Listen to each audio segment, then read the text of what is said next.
Bonjour, je suis le pasteur Daniel W. Poulain et je suis heureux d'être avec vous aujourd'hui. Et j'espère que cette séance, pasteur, j'ai une question, saura vous édifier. Et j'ai une question très importante et elle semble qu'elle vient de quelqu'un qui est énormément sincère avec Dieu. La question est, comment faire pour être exclusivement dirigé par Dieu? C'est quelqu'un qui veut faire vraiment la volonté de Dieu. C'est une très bonne question. Et lorsque nous sommes sincères avec Dieu, on veut faire sa volonté, on ne veut pas vivre dans le désert, vivre dans la confusion, avoir tout genre de difficultés parce qu'on ne fait pas la volonté de Dieu. Et je vais vous répondre avec de l'expérience et la parole de Dieu naturellement, sur comment faire pour être dirigé par Dieu. Le mot diriger, quelqu'un qui dirige, c'est mener en tant que responsable, c'est quelqu'un qui commande. Diriger veut dire aussi orienter. Diriger veut dire faire aller dans un sens ou dans l'autre. Comment faire pour être exclusivement dirigé par Dieu? La parole de Dieu nous enseigne dans le psaume 119 et le verset 105, « Ta parole est une lampe à mes pieds et une lumière sur mon sentier. » Point numéro 1, pour être dirigé par Dieu, moi je conseille de lire et d'étudier la parole de Dieu, la Bible, afin de connaître la pensée de Dieu et savoir sa volonté. Si je vous écris une lettre, vous allez savoir ce que je pense. Si je vous donne des instructions, vous allez savoir mes attentes, qu'est-ce que je veux que vous fassiez. Et c'est la même chose avec la parole de Dieu. On connaît le dicton, les paroles s'en vont, mais les Écritures restent. C'est merveilleux. On a la Bible, la parole de Dieu, qui ne change pas, qui demeure, et elle est capable de nous conduire, de nous diriger dans la volonté parfaite de Dieu. Jésus a dit, « Celui qui me suit ne marchera pas dans les ténèbres, car il aura la lumière de la vie. » Donc, lorsque nous sommes dirigés par Dieu, vous m'avez bien compris, nous ne marchons plus dans les ténèbres, dans le royaume du mal. Nos actions ne sont plus faites pour rendre le mal. Nous sommes appelés à être les imitateurs de Jésus et de marcher comme Jésus marcherait lui-même. Lorsque j'étais pas trop vieux dans le Seigneur, nous avions reçu un évangéliste à l'église où j'allais dans le temps. Et l'évangéliste a posé la question, comment faire pour faire la volonté de Dieu? Je vous dis ça comme ça là. Et lui, il avait dit, pose-toi la question, qu'est-ce que Jésus ferait à ta place? En anglais, il y a des années, on attendait ici en Amérique, what would Jesus do? Qu'est-ce que Jésus ferait à ta place? Et ceci, bien, c'est une très bonne question pour être dirigé par Dieu. Quand on prend Jésus comme exemple, comme modèle, il est notre exemple. La Bible nous dit d'être les imitateurs de Dieu. Donc, lorsqu'on prend Jésus comme exemple et qu'on se pose la question, qu'est-ce que Jésus ferait à ma place? C'est une question qui est facile à répondre parce que Jésus est bien, il est Dieu, puis il faisait la volonté du Père. Donc, posons-nous la question. Est-ce que Jésus dirait cela? Si quelqu'un est méchant envers moi, comment Jésus répondrait?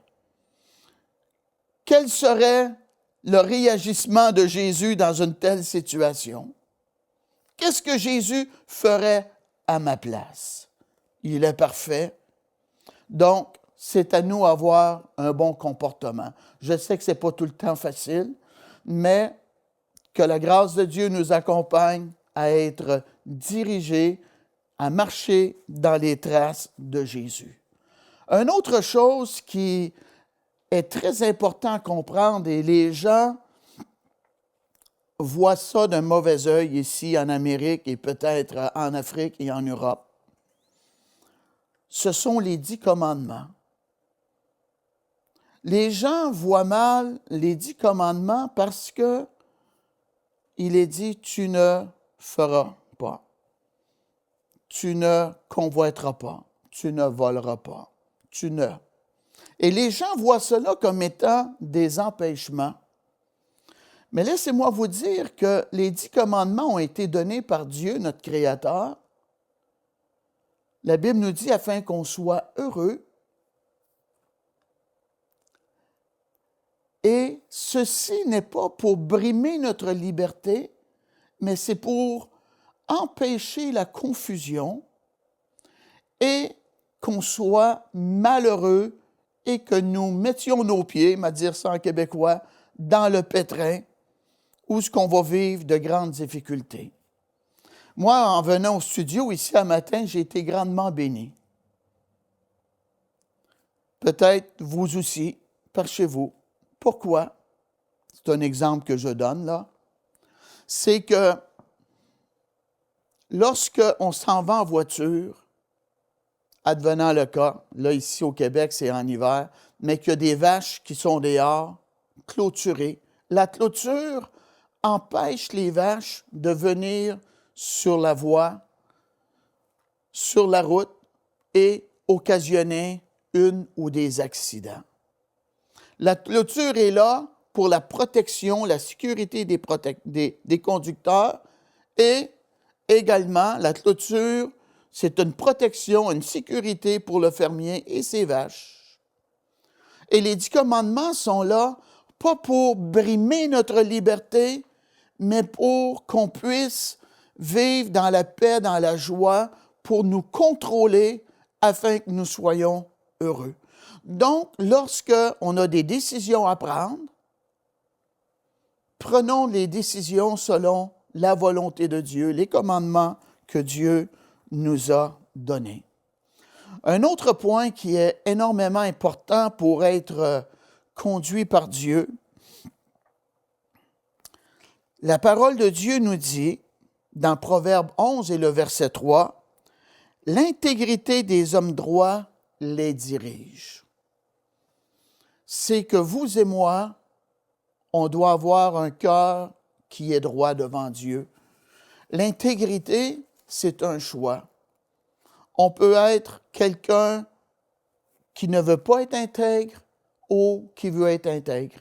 C'est pareil comme celui qui choisit de croire et celui qui choisit d'être incrédule.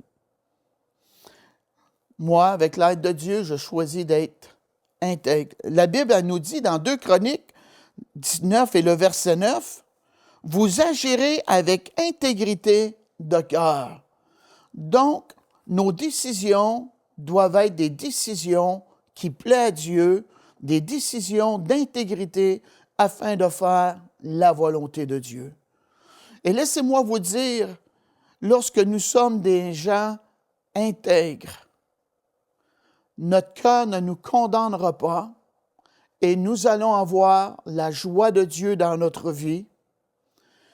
Et laissez-moi vous dire que les gens vont avoir confiance en vous parce que vous allez accomplir ce que vous avez dit.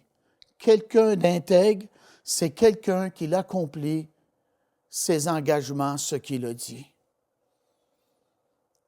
Ce sont des personnes très précieuses, des gens qui sont intègres. Merci Dieu. C'est la volonté de Dieu que nous marchions dans l'intégrité. Un autre point également qui est très important pour accomplir la volonté de Dieu, c'est d'accomplir notre appel. Si vous avez la Bible, allez s'il vous plaît dans le livre de Romains. Romains 12e chapitre, à partir du verset 5. Romains 12, à partir du verset 5. Ainsi, nous qui sommes plusieurs, nous formons un seul corps en Christ et nous sommes tous membres les uns des autres. lorsqu'on est des croyants, Dieu nous a incorporés dans le corps de Christ, qui est l'Église. Et le corps a des bras, a des jambes, a une tête, OK? Et nous avons une fonction à accomplir afin d'être efficaces dans l'Église, dans le corps de Christ. Vous ne voyez pas mes petits orteils, mais j'en ai, et ils sont très importants, bien qu'ils sont cachés. Ils font que je garde l'équilibre lorsque je marche, lorsque je suis debout. La tête, bien ça, vous la voyez, vous voyez mon visage, vous voyez mes épaules, vous voyez mes bras, OK? Ils sont très importants, mais en réalité, tout ce que Dieu nous a donné est important. Et je suis heureux de vous dire, l'appel de Dieu sur votre vie est énormément importante et Dieu veut vous utiliser parce qu'il a besoin de vous. Lorsqu'il vous a créé, il a mis un appel dans votre vie et l'appel qu'il a placé dans votre vie, ses attentes sont afin que vous puissiez répondre à cet appel parce qu'il veut vous utiliser. Donc, pour être dirigé par Dieu, on doit découvrir notre appel, ce serait un autre enseignement, mais lorsque nous savons notre appel, nous avons besoin de marcher dans notre appel. Écoutez le verset 6 et jusqu'à 8. Puisque nous avons des dons différents, selon la grâce qui nous a été accordée, que celui qui a le don de prophétie l'exerce selon l'anéologie de la foi, que celui qui est appelé au ministère s'attache à son ministère, que celui qui enseigne s'attache à son enseignement. Voyez-vous, la volonté de Dieu, c'est qu'on s'attache à notre appel, à qu'est-ce qu'il nous appelle à faire.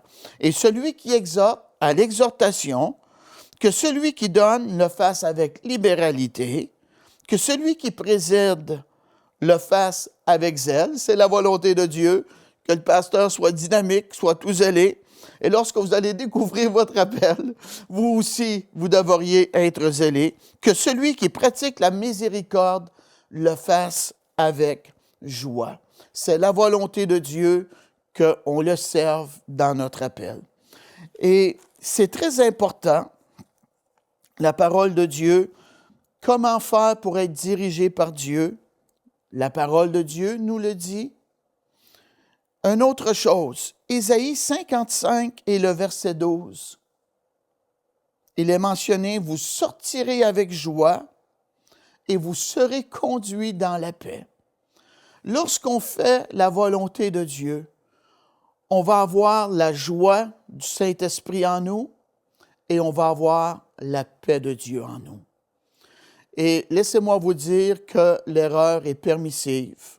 L'apôtre Paul lui-même a voulu, à plusieurs reprises, aller rencontrer des croyants dans Romains 1 et le verset 13, mais ça nous dit qu'il a été souvent empêché. Marchez avec Dieu, ayez la joie du Saint-Esprit en vous, la paix de Dieu en vous, marchez selon sa parole, prenez Jésus comme exemple et vous allez être dirigés par Dieu. Et la Bible nous dit que c'est l'Éternel qui conduit les pas de l'homme. Attendez-vous à une belle vie parce que Dieu a des projets de paix et non de malheur. Merci d'avoir été à l'écoute de cet enseignement. Pasteur, j'ai une question. Passez une belle restante journée. Nous espérons que cette émission vous a béni. Si vous aussi vous avez une question biblique sans réponse, envoyez-la nous par email à pasteurj'aiunequestion@enseigne-moi.com.